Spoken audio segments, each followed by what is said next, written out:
একটা গ্রামে একদিন খাবার চুরি হওয়ার কথা প্রচলিত হতে থাকে। এক শাকচুন্নি রাত্রেবেলায় আসতো আর লোকের বাড়িতে থাকা খাবারগুলো খেয়ে চলে যেত।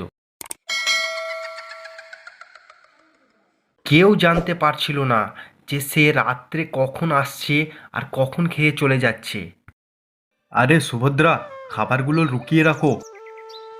আপনি নিশ্চিন্তে থাকুন। কোন শাকচুন্নির এত ক্ষমতা যে আমার খাবারের দিকে নজর দেবে?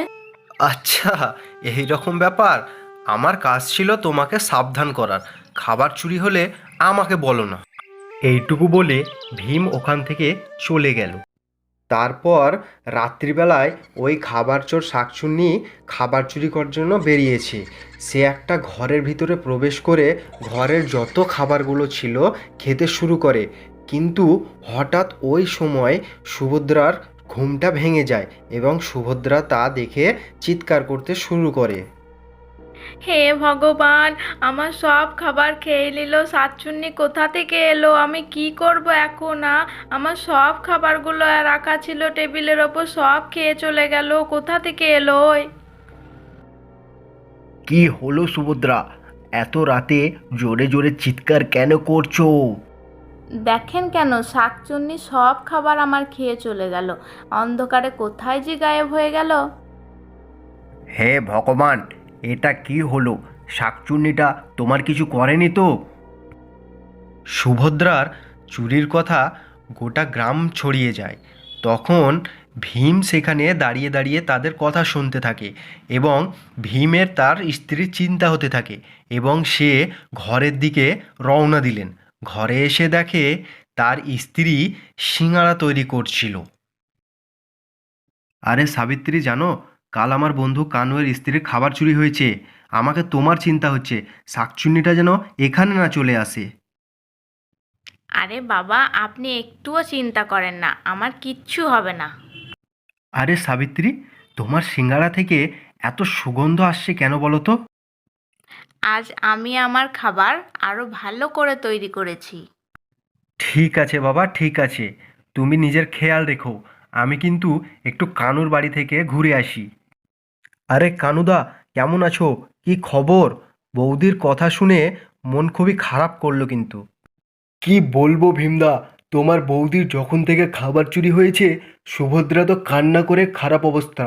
আর বলো সাবিত্রী বৌদি কেমন আছে? তোমাকে বৌদির খেয়াল ভালো করে রাখতে হবে যাতে ওই শাকচুন্নি তোমার বাড়িতে এসে খাবার না চুরি করে। তাই তো ভাই, আমারও তো ওই চিন্তায় লেগে আছে। ঠিক আছে, তুমি খেয়াল রেখো নিজের, আর বৌদির খেয়াল রেখো। আমি আসি।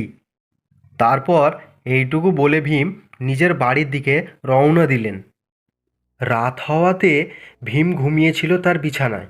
হঠাৎও একটা চিৎকারের আওয়াজ শুনতে পেল এবং ভীমের ঘুমটা হঠাৎ ভেঙে গেল। সাবিত্রী, সাবিত্রী, কোথায় আছো তুমি সাবিত্রী? ভীম এদিক সেদিক তাকিয়ে দেখতে থাকে এবং বাইরে গিয়ে দেখে একসঙ্গে অনেকগুলো লোক জড়ো হয়ে আছে। আরে ভাই, কি হলো? এই চিৎকারের আওয়াজ কিসের ছিল? না ভাই, এই চিৎকার এই মেয়ের। শাকচুন্নি এর সব খাবার চুরি করে খেয়ে অন্ধকারে কোথায় লুকিয়ে পালিয়ে গেছে। ভীম বাড়ির দিকে রওনা দিল এবং দেখল সাবিত্রী অনেকগুলো সিঙাড়া তৈরি করেছে। আরে সাবিত্রী, তুমি কোথায় ছিলে? শাকচুন্নি এখনই একটা মেয়ের খাবার চুরি করে পালিয়েছে। তোমাকে ভয় লাগে না? এ কি, তোমার তো কত সিঙাড়া তৈরি করেছো! এই তো 1 ঘন্টার মধ্যে তুমি কত সিঙাড়া তৈরি করে ফেলেছো! এটা কি করে সম্ভব হয়? ভীম সাবিত্রীর সিঙাড়া তৈরি করা দেখে অবাক হয়ে যায় এবং ভেবে পাচ্ছিল না কি করা যায়। তারপর সকালবেলায় সবাই মিলে সাবিত্রীর খাবারের কথা চর্চা শুরু করে দেয়। আরে ভাই, যখনই পাড়াতে খাবার চুরি হচ্ছে সাবিত্রীর কাছে অনেকগুলো খাবার চলে আসছে। আমার তো মনে হচ্ছে ভীমের স্ত্রী সাবিত্রী এই খাবার চুরি করা শাকচুন্নি। ভীম গ্রামের লোকের কথা শুনে সাহায্যের জন্য সে তার বন্ধু কানুর কাছে যায়। আরে কানু, আমাকে মনে হচ্ছে সাবিত্রী ওই খাবার চুরি করা শাকচুনি রে। তাছাড়া সে কাল রাত্রে বাড়িতেও ছিল না কিন্তু। কি বলছো ভীমদা? তুমি তো এটা আশ্চর্যকর কথা বলছো। আচ্ছা ঠিক আছে, আজ রাত্রে তুমি ঘুমোনো নাটক করবে আর আমি ওর আজ পিছন করব। দেখা যাক আজ রাত্রে কি হচ্ছে, কি ধরা পড়ছে আজ বুঝতে পারা যাবে। এরপর দুজন মিলে বাড়ির দিকে রওনা দিলেন। কানু ও ভীম বাড়ি গিয়ে ভীম ঘুমোনোর নাটক করে আর কানু আলমারির পিছনে লুকিয়ে থাকে। ভীমদা, ওঠো ওঠো, দেখো ভাবি বাড়ি থেকে বেরিয়েছে। খানিকটা দূর গিয়ে সাবিত্রী শাকচুন্নিতে বদলে যায় আর খাবারের সন্ধান করতে থাকে। সেটা দেখে ভীম ও কানুর চোখ খোলাকার খোলা থেকে যায়। ভীমদা, তোমার সন্দেহ সত্যি হলো, ভাবি তো খাবার চুরি করা শাকচুন্নি। শাকচুন্নিটা ঘরের ভিতরে ঢুকে দেখে অনেকগুলো খাবার টেবিলে রাখা এবং একটা মেয়ে ঘুমিয়ে আছে। আরে ভীমদা, ভাবি তো ঘরের মধ্যে ঢুকে পড়লো। আরে গাধা, এই ভাবি ভাবি কি লাগিয়েছিস? ও তোর এখন ভাবি নয়, ও একটা শাকচুন্নি। তখনই কানু এবং ভীম ওখানে চলে আসে। ওই শাকচুন্নি, ওখানে থাম, না হলে তোকে মেরে ফেলবো। দেখো সাবিত্রী, তুমি কিন্তু এটা ঠিক করছো না। এই মূর্খ মানুষ, আমি তোর কোনো সাবিত্রী নই রে, আমি একটা শাকচুন্নি। আমাকে বসে একটু খেতে দে, আমি খাবার খেয়ে এখান থেকে চলে যাব।